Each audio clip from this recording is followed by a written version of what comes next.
അതിന്റെ വിജയരഹസ്യം സ്കൂളിൽ പഠിച്ച മെയിൻ പാട്ട് പരിശ്രമം ചെയ്യുകയിൽ എന്തിനേയും വശത്തിലാക്കാൻ തക്കവണ്ണം ദീർഘമുള്ള കൈകളെ നൽകിയത്രേ മനുഷ്യനെ പാരിലയച്ചത്.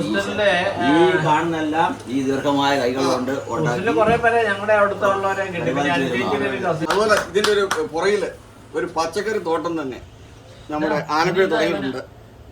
അത് എല്ലാ തരം നാട്ടിലെ അതേ രീതിയിൽ ഒരു മാറ്റവും ഇല്ലാതെ അതേ രീതി കൃഷി ചെയ്ത് ഞാൻ പലപ്പോഴും ഇവിടെ വന്ന് ചോദിക്കാൻ അതെങ്ങനെയാ ഇതിന്റെ തുടക്കം എങ്ങനെയാ ഈ പച്ചക്കറിയൊക്കെ തുടങ്ങുന്നുണ്ട്? പച്ചക്കറി വിത്തിട്ട് മുളപ്പിക്കുന്നു. അതിന്റെ വളവും കാര്യങ്ങളൊക്കെ എങ്ങനെയാണ്? മുളച്ച് കഴിയുമ്പോഴത്തേക്കും നമ്മൾ നടുന്നു. വളങ്ങൾ മെയിൻ ചാണാൻ എല്ലുപൊടി ഇതൊക്കെ അമേരിക്ക കഷ്ടപ്പെടുക എന്ന് പറയണം ഒരു സാധാരണക്കാരെ കൊണ്ട് സാധിക്കുന്നതല്ല. ഈ നോക്കണം അതേ തനിമയില് പച്ചക്കറികൾ ഞാനിപ്പോ ഇതിന്റെ വീഡിയോ ഇപ്പൊ തന്നെ കാണിക്കുന്നതാണ്. അതുപോലെ കഷ്ടപ്പെട്ട് ഉണ്ടാക്കിയേക്കുന്നത്. ഞാൻ പലപ്പോഴും വന്ന് ചോദിക്കാറുണ്ട് ഇത് എങ്ങനെ ഉണ്ടാക്കുന്നു, ഇത് എങ്ങനെയാണ് ഇതുപോലെ ഉണ്ടാകുന്നത്. ഇവിടെ അയൽപക്കംകാർക്ക് മുഴുവൻ ഷാജിയുടെ പേര് പച്ചക്കറി കൊടുക്കുന്നില്ലേ? ആ സുഹൃത്തുക്കൾക്കും അയൽപക്കംകാർക്കും എല്ലാം പച്ചക്കറി കൊടുക്കുമ്പോൾ അവരുടെ മുഖത്ത് തെളിയുന്നൊരു സന്തോഷമുണ്ട്. ഇപ്പൊ ഞാൻ ഇവിടെ വരുമ്പോ തന്നെ ഇത് മുഴുവൻ പറിച്ച് തീരാറായി. എന്നാലും ഞാൻ നിങ്ങളെ ഒരു റൗണ്ട് കാണിക്കാം എന്തുമാത്രം ഇവിടെ കിടപ്പുണ്ട് എന്നുള്ളത്. ചേട്ടൻ തന്നെ ആ പച്ചക്കറി ഞങ്ങളെ ഇത് കാണിച്ചു തന്നെ. വാ,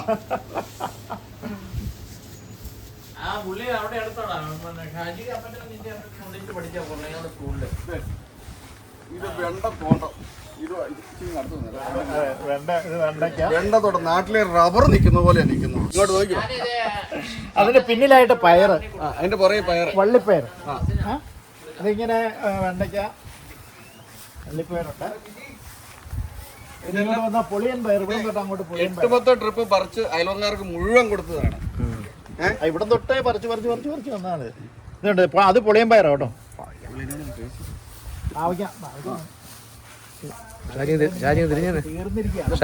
നാട്ടുകാർ മുഴുവൻ പറിച്ചു കഴിഞ്ഞ് മിച്ചം കിടക്കുന്നതാണ്. ഇത് മുഴുവൻ പറിച്ച് മിച്ചമുള്ളതാണ് ഈ കിടക്കുന്നത് മുഴുവൻ. ഇനിയും ആർക്ക് വേണേലും അയൽക്കാർക്ക് ഫ്രീ ആയിട്ട് കൊടുക്കാൻ പുള്ളി റെഡിയാണ്. പിന്നെ ഇത് കോവയ്ക്ക. പിന്നെ അങ്ങോട്ട് ഇത് കോവല, കപ്പളങ്ങ കായ്ച്ചു കിടക്കുന്നു. അവിടെ അതൊക്കെ കപ്പളങ്ങ. ഇത് കപ്പളങ്ങ കിടക്കുന്നു. മുരിങ്ങക്ക എത്ര വേണേലും ഇവിടെ ഉണ്ട്. മുരിങ്ങ കായ്ച്ചില്ല അല്ലേ? മുരിങ്ങ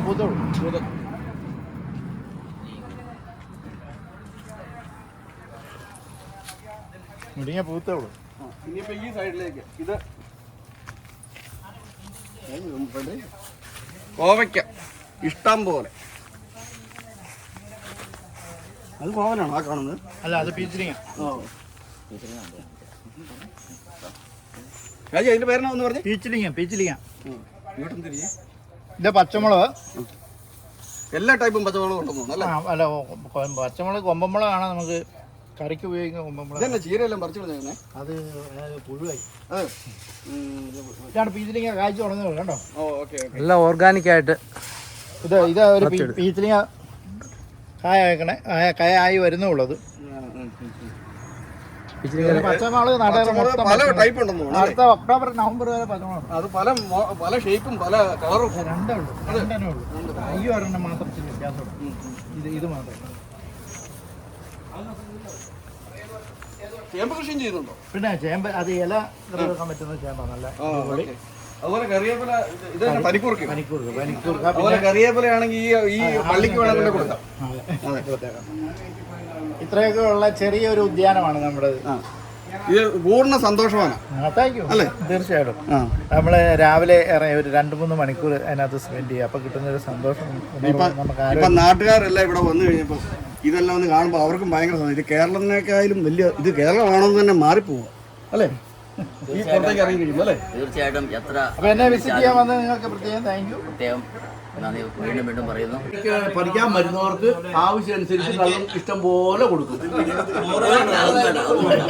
നമ്മുടെ ഇലഞ്ഞിയായിട്ട് ബേസ് ചെയ്ത് എല്ലാവരുമായിട്ട് ബന്ധപ്പെട്ട് നിൽക്കുന്ന ഒരാളാണ്. പ്രിയക്കേട്ടന് ചെറുതായിട്ട് തന്നെ പറയും ആനക്കുഴിയെ പറ്റി. ആനക്കുഴി എന്നുള്ള പേരിൽ തന്നെ അതിന്റെ അർത്ഥമുണ്ട്. ആന എന്ന് പറഞ്ഞാൽ വലിയൊരു സൈസുള്ള ആളാണെന്ന് മനസ്സിലാക്കാൻ പറ്റും. ഇദ്ദേഹത്തിന്റെ പ്രധാനപ്പെട്ട ജോലി എലഞ്ഞി എന്ന് കേട്ടാൽ ചോര ഞരമ്പിൽ കിടക്കണം. അതുകൊണ്ട് ആരെവിടെ ഉണ്ടെങ്കിലും എല്ലാവരെയും ഹോസ്റ്റലിലേക്ക് സ്വാഗതം ചെയ്യണം. വേണ്ട വിധത്തിൽ, ശരിക്കും പറഞ്ഞാൽ വേണ്ട വിധത്തിന് അപ്പുറം സൽക്കരിക്കുകയും സ്നേഹം പ്രകടിപ്പിക്കുകയും ചെയ്യുന്ന ഷാജിയോട് എങ്ങനെയാണ് നന്ദി പറയേണ്ടതെന്നുള്ളത് ഞങ്ങൾക്കറിയില്ല. എങ്കിലും എലഞ്ഞിക്കാരും അയൽവാസികളുമായ എല്ലാവരുടെയും പേരിൽ ഷാജിയോട് ലയൺസ് ക്ലബ്ബ് എലഞ്ഞിയുടെ പേരിൽ പ്രത്യേകം നന്ദി പറയുകയാണ്. ദീർഘനാൾ അദ്ദേഹം ഇങ്ങനെ ഈ സഹകരണ പ്രവർത്തനമായിട്ട് മുന്നോട്ട് പോകട്ടെ എന്ന് ആശംസിച്ചുകൊണ്ട് എല്ലാവർക്കും നമ്മുടെ സുഹൃത്തും മോനപ്പള്ളി അയൽവക്കക്കാരൻ ഷാജിയുടെ അടുത്ത് എലഞ്ഞിക്കാർ എല്ലാവരുടെയും കൂടിയ ഒരു അല്ലേ ഒരു ഗെറ്റ് ടുഗദർ. അതിനകത്ത് നിങ്ങൾ അറിയുന്ന പലരും ഇതിനകത്തുണ്ട്. നമ്മൾ ഓരോരുത്തരെ പരിചയപ്പെടാം. ബേബി കന്നുംകുഴി. എൻ്റെ പേര് ബേബി സെബാസ്റ്റ്യൻ. കിഴക്കേ കന്നുംകുഴി വേറെയുണ്ട്. കിഴക്കേ കന്നുംകുഴിയിൽ ഞാൻ എറണാകുളത്തൊരു ചെറിയ ബിസിനസ്സായിട്ട് കഴിയുന്നു. ഇവിടെ ഷാജി ഞാനും സുഹൃത്തുക്കളായതിൻ്റെ പേരിൽ ഷാജിയുടെ അടുത്ത് ഭാര്യയുടെ പേര് അനു, എന്റെ ടീച്ചറായിരുന്നു. പിന്നെ ഞാൻ സിറിയക്ക് ജോൺ വെളിയത്തുമാരി. എലഞ്ഞിക്കാരോട് കുഞ്ഞച്ചൻ ചേട്ടൻ എന്ന് ചോദിച്ചാൽ പറഞ്ഞു തരും. പ്രത്യേകിച്ച് ഇനി അതും അറിഞ്ഞില്ലെങ്കിൽ അപ്പച്ചി വൈദ്യൻസ് എന്ന് പറഞ്ഞാൽ എല്ലാവരും പറയും. കുഞ്ഞച്ചൻ എന്ന് പറഞ്ഞാൽ ആരും അറിയില്ല. എന്നെ എലഞ്ഞിയിൽ അറിയപ്പെടുന്ന ഷാജി ആനക്കുഴി എന്നാണ്. ആനക്കുഴി എന്ന് പറഞ്ഞാൽ എലഞ്ഞി ഒരാളേ ഉള്ളൂ, വേറെ ആനക്കുഴിയില്ല. നമ്മുടെ ചീങ്കലക്കാരൻ തന്നെ സണ്ണി ഇൻട്രൊഡ്യൂസ് ചെയ്യേണ്ട കാര്യം ഇല്ലെന്നാ പുള്ളി പറഞ്ഞത്. പറഞ്ഞു അങ്ങനെയല്ല ഞാൻ പറഞ്ഞു. നിങ്ങളുടെ ഇതിനകത്ത് നമ്മളെയൊക്കെ ഇതിനകത്ത് കുഴപ്പമൊന്നുമില്ല. അടുത്തായിട്ട് സാജു കുഴിക്കൊമ്പിൽ എലഞ്ഞിയിലാണ്. എലഞ്ഞിക്ക് അവിടെ നിന്ന് അധികം ദൂരം ഇല്ല വീട്ടിലോട്ട്. പിന്നെ എന്നാ പറയാനുള്ള, ഞങ്ങള് 27 കൊല്ലം ഡൽഹിയിലായിരുന്നു. പിന്നെ അമേരിക്ക വന്നു. 2007 വന്നു. ഇപ്പോ എത്രയായി? അമേരിക്ക വന്നിട്ട് നിത്യ യൗവനം 18 വർഷമായി. അങ്ങനെയില്ല, പോണം. അങ്ങനെ കുഴപ്പമില്ല, പോണം. ദൈവം പോയാൽ പോണം. അടുത്ത നമ്മുടെ ബേബി അളിയൻ. ഇതാണ് ബേബി അളിയൻ. എന്റെ ഒഫീഷ്യൽ പേര് എബ്രഹാം മുണ്ടക്കൽ. ഞാൻ ഒർലാൻഡോ. എന്റെ ഭാര്യ മുത്തോലപുരംകാരിയാണ്. വെള്ളാശ്ശേരി കുടുംബം, കളപ്പുര കുടുംബം. നമ്മൾ ചോദിച്ചിട്ട് ഭാര്യ എവിടെയല്ലേ? ന്യൂയോർക്കിൽ ഞങ്ങൾ ന്യൂയോർക്കില് ഫിലഡൽഫിയയിലായിരുന്നു 10 വർഷം. എന്നിട്ട് ഇപ്പോൾ ഇങ്ങോട്ട് മൂവ് ചെയ്തു. ഷാജിയുടെ വീട്ടിൽ ഞങ്ങളിപ്പോൾ സമ്മതിക്കുന്നു. പിന്നെ എറണാകുളത്ത് ബിസിനസ് ഉണ്ടായിരുന്നു കുറെ നാള്. മുണ്ടക്കൽ ശേഖരന്റെ ഇവിടെ ഇൻട്രോഡ്യൂസ് ചെയ്തിട്ടില്ല. ഇതൊന്നും പിടിച്ചു ഇല്ല. ഇത് ബിസിനസ് എലഞ്ഞി എറണാകുളമായിട്ട് പേര് പറയട്ടെ. സിറിയക്ക് ജോൺ എന്നുള്ള ഒഫീഷ്യൽ നെയിമിൽ കുഞ്ഞച്ചൻ ചേട്ടൻ എന്ന് എലഞ്ഞിക്കാർ സ്നേഹപൂർവ്വം വിളിക്കുന്ന അപ്പച്ചി വൈദ്യൻസിലെ ആളാണ് ഞാൻ. ഓക്കെ, എലഞ്ഞിയിൽ കൂടെ പോകുന്ന ആൾക്കാർ എൻ്റെ ഫ്രണ്ടിൽ കൂടെ അല്ലാതെ പാസ് ചെയ്യാൻ പറ്റത്തില്ല. ബസ്സിൽ പോകുന്ന ആൾക്കാർ എന്നെ 4 പുറവും വളയേണ്ടി വരും. കാരണം ബസ് സ്റ്റാൻഡിൽ ഇരിക്കുന്ന ബിൽഡിങ് എൻ്റെ സ്വന്തമാണ്. സ്വന്തം ബിൽഡിങ് എലഞ്ഞി. പിന്നെ എറണാകുളത്ത് ഹോട്ടൽ അല്ലേ? എറണാകുളത്ത് ഹോട്ടല്. ഞാൻ ദുബായിലെ ചെറിയ ബിസിനസ്സുകാരനാണ്. നാട്ടിലാണെങ്കിൽ നാട്ടിൽ